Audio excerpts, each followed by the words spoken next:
following is a paid program. The opinions expressed are not necessarily those of WNBU and Interbanks Media. Welcome to All Things Money with David Blain, a thoughtful and revealing discussion of actionable ideas and effective strategies to help you through the complex world of investing, taxes, and real estate. Now, with All Things Money, here's David Blain. Hello and welcome to All Things Money. I'm your host for the show, David Blain. Thank you for joining us today on 94.1 FM WNBU, cable TV 10 in New Bern, as well as streaming on the web. If you have any comments or questions for me, we love to hear from our viewers and listeners. We get most of our ideas for the show, the topics we cover. We'll answer your questions on the show. Contact us. Our phone number is 252-633-0107. Our email is allthingsmoney@dlblain.com. And, of course, you can visit us on our website, www.dlblain.com. There you'll find information about myself, my firm, as well as archived copies of the show. So today, I thought we would start off with a little bit of talk about Greece. Today, as I record this, November the 1st, 2011, the Greek Prime Minister came out this morning and said that, they're not quite ready to accept the bailout package, that they're going to put it to a vote or referendum to the Greek people. And so this sent the European markets into a tailspin, as well as the U.S. markets have opened up significantly lower. Now, this comes on the heels of one of the best months in the stock market in history. If we rewind back to September, one of the worst quarters in history, and I said that I don't like to make predictions, but sometimes the markets give you these sort of softball pitches, and one of them is whenever you have a massive quarterly decline like the third quarter, you can probably expect a little bit better the following month. So not sure what's going to happen in November. Nobody is. The market volatility continues to be extremely high. Our recommendation, as always, is to construct a diversified portfolio that can weather various markets. Although we are currently underweighting Europe, and this current situation with Greece underscores the reason for that.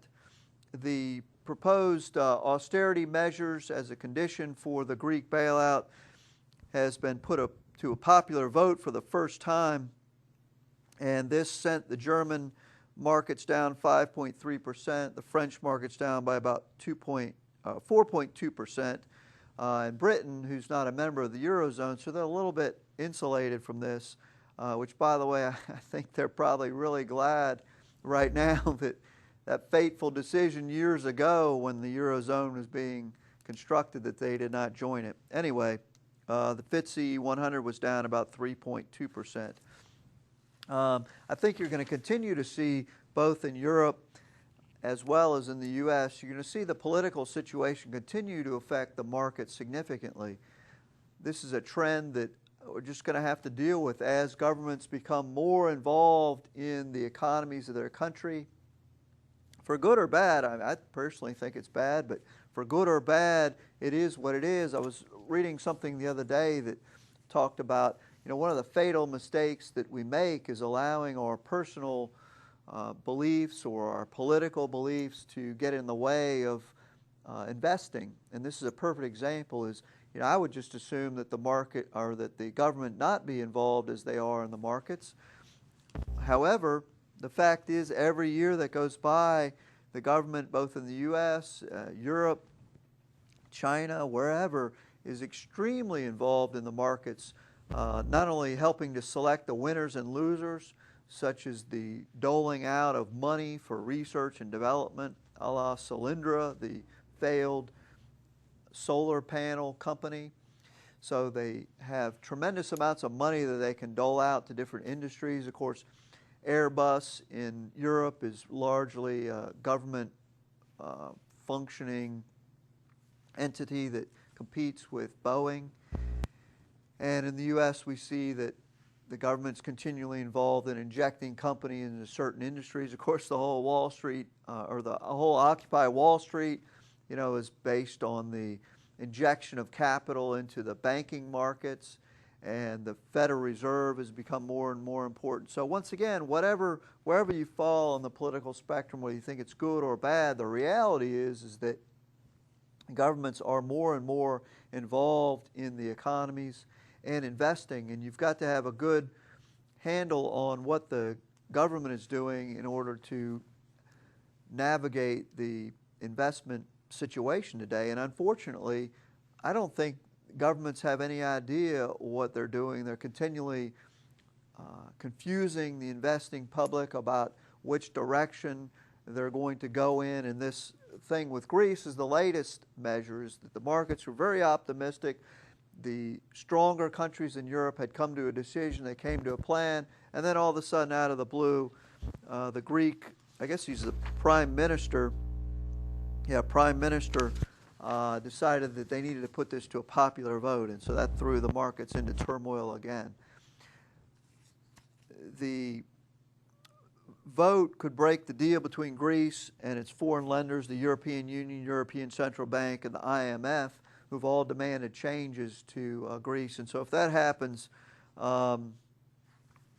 then there's going to be some serious pain over there. If it doesn't happen, and actually it's kind of a smart move by the Prime Minister, because if the plan goes forward, then it shifts the burden away from the current Prime Minister and his Socialist Party onto the public. And he could say, well, hey, you voted for it.